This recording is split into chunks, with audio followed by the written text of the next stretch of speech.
opinión en Biobío.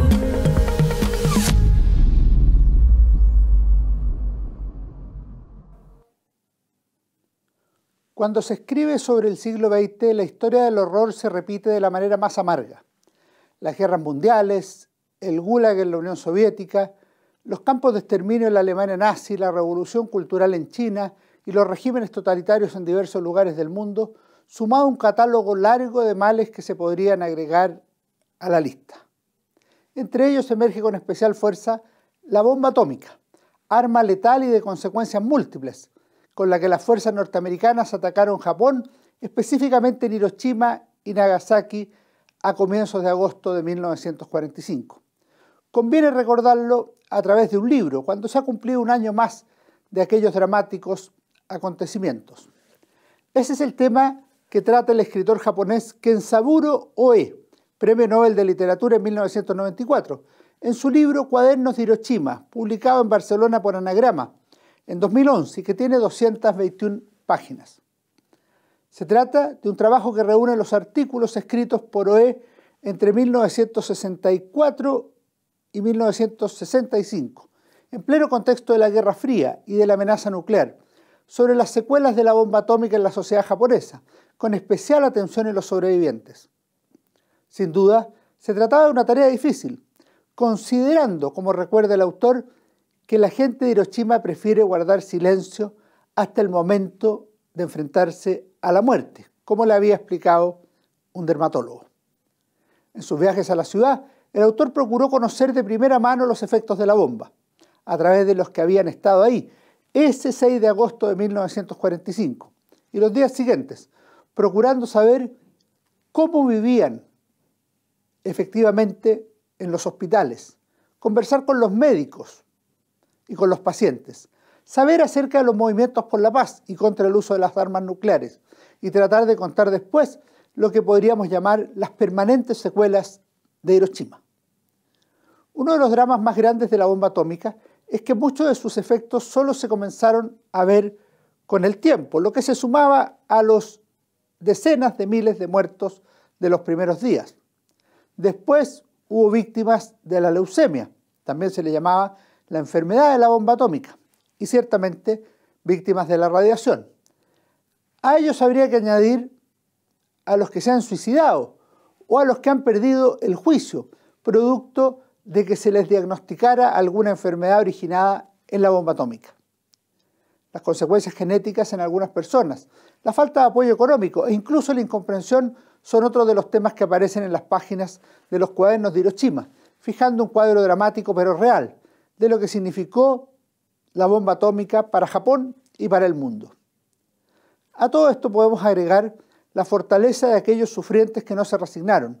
Siguieron luchando durante muchos años, a pesar de las secuelas y los dolores acumulados.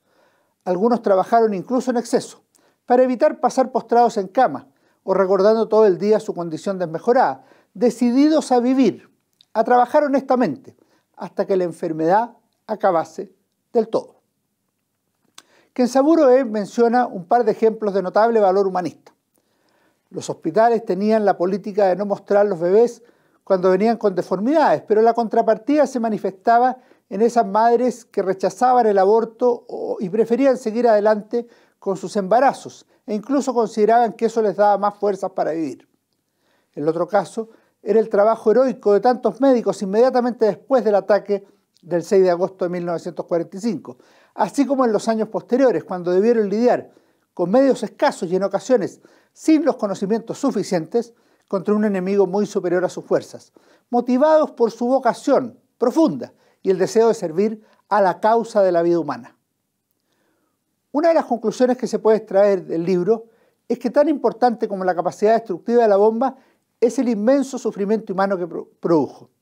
Por otra parte, también emergen algunas consecuencias imprevisibles, pero que tienden a aumentar los males.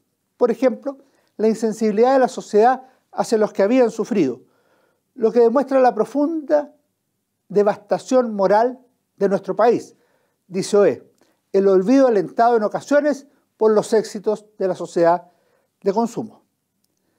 En palabras de Chige To, médico que constituye un ejemplo moral para el premio Nobel japonés, sigue siendo necesario recordar La bomba atómica se conoce en todo el mundo, sí, pero solo por su poder. Lo que no se conoce todavía suficientemente es la clase de infierno por el que tuvo que pasar la gente de Hiroshima, ni sus sufrimientos 19 años después del bombardeo, derivados de las enfermedades provocadas por la radiación. El libro en ocasiones peca, aunque quizás no puede ser de otra manera, de un excesivo niponcentrismo. Esto es entendible, pero aún así muchas frases aparecen quizá demasiado categóricas. La experiencia vital más inhumana de todo el siglo XX. Hiroshima se revela como la herida más profunda de la humanidad. La destrucción atómica de Hiroshima fue el peor diluvio del siglo XX. No cabe duda que se trata de un suceso traumático y tremendo, con males que se multiplicaron a raudales. Ciertamente se le pueden aplicar muchas de esas características. Sin embargo, también resulta claro que hay otros acontecimientos traumáticos que no se pueden olvidar y que se pueden adjetivar de la misma manera.